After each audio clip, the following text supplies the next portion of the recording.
Well, the more you know about the 200 plus new laws taking effect in Oklahoma this week, the more you'll be able to use them to your advantage. So this week, we gathered together a panel of experts to highlight and explain some of the most impactful new laws. That's the focus of this week's in-depth conversation with moderator Cassidy Mudd. Cassidy? Thank you, Rich. Today we're joined by Quorum Call publisher Sean Ashley and House Democratic leader Representative Cindy Munson. We're also joined by Senator Jessica Garvin via Zoom. Thank you all so much for being here. You're welcome. Thank you for having us. Thank you. Of course, thank you so much. As Attorney General Gentner Drummond works to block the St. Isidore Catholic School from becoming the nation's first ever publicly funded religious charter school, Senate Bill 404 prevents discrimination against religious entities. Representative Munson, does this clear a way for more religious organizations to participate in state government-funded programs?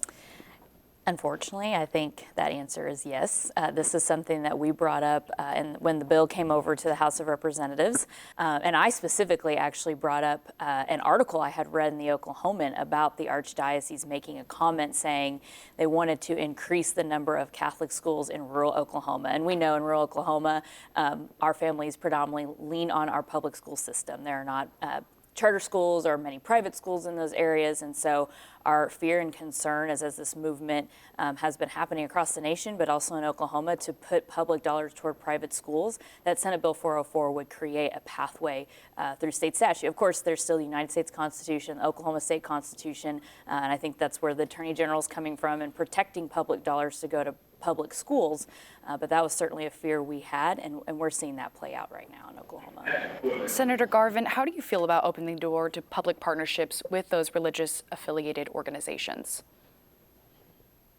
Well, I mean, obviously, I'm a huge proponent of parent choice when it comes to education. Rural Oklahoma, which is where I'm from, we predominantly have public schools. And so while I am a huge advocate for public education, my kids are enrolled in public education, I graduated from public education, I do understand the importance of people having options. As far as it relates to this particular bill or this, Attorney General is pursuing litigation about that. And so I don't really feel comfortable making a comment on that since there is open litigation. But at the end of the day, I trust that the Attorney General is going to do what's best for Oklahoma. And I think that, he's pursuing that like he thinks is the right thing to do. Sean, is there anything that you would like to add to that? Well, this bill is rather interesting because it comes from 3 U.S. Supreme Court cases that have been decided over the last several years. And you mentioned the Attorney General's lawsuit involving the St. Isidore School. There is a reference sort of to those a direct reference to those Supreme Court cases and indirectly this piece of legislation in his court filing. The distinction that the Attorney General attempts to make is a difference in that these cases deal with entities, religious entities receiving grants and things like that from government agencies. They don't become agents of the state, and he says that's the difference. In the St. Isidore case, they would be operating a charter school, which is a public school. They would be an agent of the state. And so it will be interesting over time if challenges come up related to Senate Bill 404 to see how the Attorney General responds, because he's kind of drawn a line in the sand distinguishing whether you're simply participating in a government program like offering foster care services, or whether you're becoming a true agent of the state by operating a public school such as a charter school.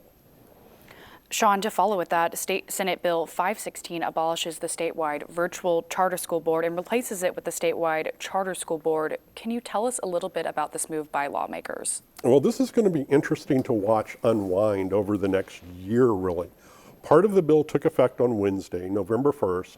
Part of the bill takes effect actually on January 1, 2024, and another part later in the year, I believe, on July 1st, 2024. Currently, Oklahoma has a statewide virtual charter school board that oversees those schools that offer education solely or predominantly online. What this will do will be to combine those online schools with other charter schools under one statewide charter school board. with a new board. Some of those members have already been appointed by the governor, I believe, and they will begin their work in 2024 to oversee those brick and mortar charter schools as well as the virtual charter schools. Senator Garvin, what were your thoughts on all of this? Again, I think with the pending litigation, we're going to have to wait and see how it plays out. I trust the Attorney General knows what he's doing, and I trust that the court system will decide what's best for Oklahoma, what's constitutional according to the U.S. Constitution and the state constitution. And so, I think we're just going to have to wait and see how everything is just determined in the court system, and move forward one way or the other after we have those final rulings. Senator Garvin, we'll actually stick with you. House Bill 1397 requires public schools to include the U.S. civil rights movement from 1954 to 1968. Do you believe that House Bill 1775, which restricts instruction concerning race and gender, could impact how the civil rights movement is taught in the classroom? I don't think it will. I mean, I think as long as educators are doing what they should be doing and sticking to the state curriculum, I don't think it's going to be a problem. I think it's really important to know that this particular piece of legislation was led by Republicans. We want to make sure that kids are learning all about civil rights and all about our nation's history and our state's history. But we want to make sure that it's done in a way that doesn't single out a particular group of individuals and make them feel anything less than important, just like other kids. I would also note, I think a lot of people think that this is a very divisive issue. As the very first Hispanic female ever elected in the state legislature, it's important to me that people learn from history and learn how Black and brown individuals like myself were treated years ago. I mean, my grandparents and great-grandparents obviously lived through a lot of this. And so, again, I want to make sure that era is taught in a non-biased way. I have friends that live in more urban areas, and one of those individuals has said that their child was singled out for being a white male in a school setting, and was told that he doesn't know what struggle is because he's a white male. And I just think that that's wrong. And so while we do want to ensure that everyone is treated equally, we also want to make sure that our students are learning that the civil rights era is important, that we can't repeat it. And we want to make sure that they're learning that with an open mind and not a targeted approach at a particular group of individuals. Representative Munson, what are your thoughts on this? I would actually argue that House Bill 1775 has already impacted our school system. And quite frankly, before the bill was ever signed by the governor, and then before this newest legislation regarding civil rights curriculum in our schools, just talking about the legislation impacted our school districts and impacted teachers, because teachers want to do right by their students and they want to do right by the families and the communities they serve. They are trained to be inclusive and to be honest and truthful about our history and about circumstances that happen today in present day that children and families face. The example of singling out a student, that is never acceptable, and that's not something anybody would say that is the right thing to do. And if those things are happening in our school districts, my hope is that the principals and administrators of those school buildings and those superintendents would address that issue. But this House Bill 1775 and other legislation that I think we'll see come from that bill is rooted in partisan divide and this movement across the nation of what we can and can't teach and what we can and can't talk about in our classrooms. It is important that students know about the history of our country, the history of the world, and sometimes those things are incredibly uncomfortable. I think they make adults uncomfortable, but we have to teach children history and the facts, and we also need to teach children how to have dialogue and how to absorb that information and have differences and discussion.